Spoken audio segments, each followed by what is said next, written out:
Okay, pag-usapan po natin ay ang how to calculate CESPA age.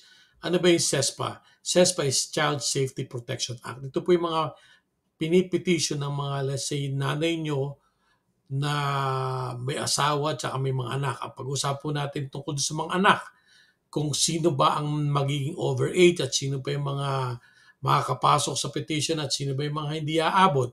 Kasi marami nagtatanong kung paano ba kinakalculate yung CESPA age na yan. First of all, may mga requirements po yan kung para kayo maging qualified sa CESPA age.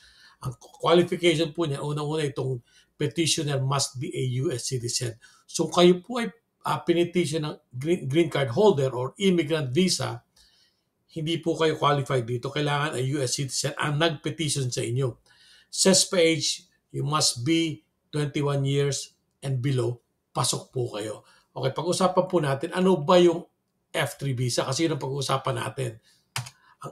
Ang F3 visa po ay sa visa is a family-based preference category that allows US citizen to sponsor their married sons and daughters for lawful permanent residency in the United States. Yan po yung F3 visa. Okay. Kung nakikita niyo po dito sa screen ko, kagaya nitong Child Safety Protection Act, F3 nga, meron tayong example lang to, beneficiary A, B, or C. Ito po yung mga pinetition ng US citizen. Ang mga important dates po ang kailangan nyo malaman kasi may mga dates siya kasi doon kinakalculate ang CESPA age. Kailangan date of file. Yun yung nag-file po kayo ng I-130. Yung initial application nyo po. Pagkatapos, after couple of days, minsan weeks, minsan months, makaka-receive po kayo ng a letter na date received. Yun yung I-797. Yun po yung date kung kailan nila na-acknowledge o na-receive yung inyong application. At meron po tayong notice date, yung I-797C. Ano po ba yun?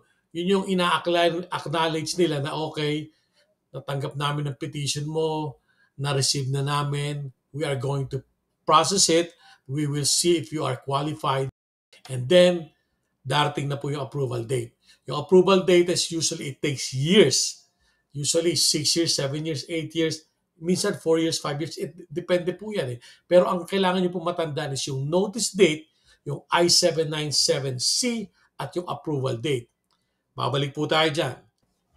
Let's say yung child A, ng petition, ng beneficiary A, child nung itong B is child ng beneficiary B, ito yung child ng beneficiary C. Para marami tayong example. Ito yung mga taon na pinanganak sila. Ito naman yung current age nila nung natanggap nila yung letter of, balikan natin to. Ito, dito po kayo makakatanggap itong required submission of notice of to submit requirement. Pag natanggap niyo na po yung letter na yan, yung notice of submission of requirement, after ilang years yan, matagal-tagal na yan.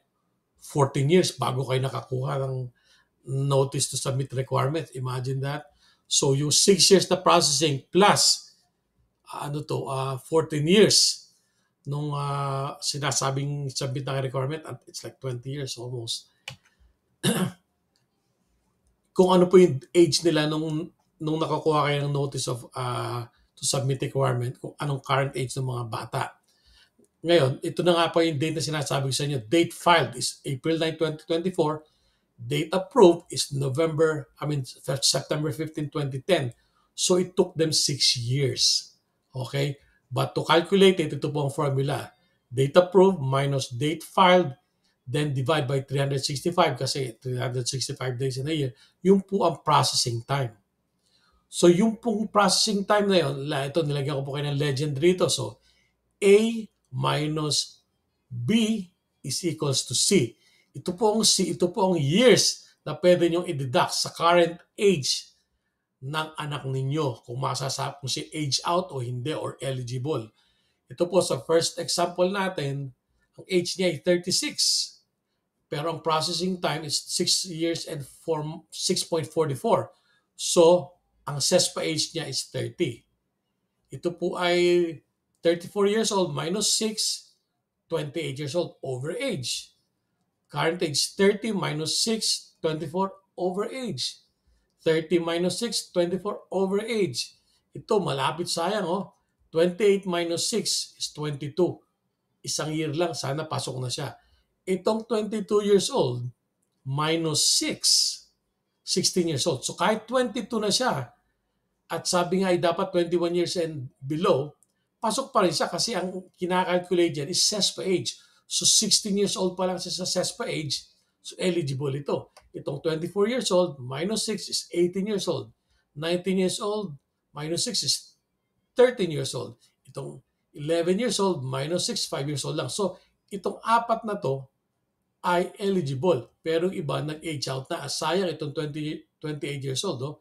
Kasi isang taon na lang sana. Oh. Kung napatagal pa yung processing time na isang taon, pasok pa siya. Anyway, so ganun po ang pagka-calculate ng CESPA age. At dapat, again, don't forget, ang requirement po natin dyan ay dapat ang petitioner ay US citizen. Pag hindi po US citizen at green card holder lang, hindi po kayo qualified dito sa CES page. Okay, yun lang po. Kung may mga tanong po kayo, just comment down below and pipilitin po natin sagutin ang inyong mga questions. Okay, thank you very much and good night mga kalus.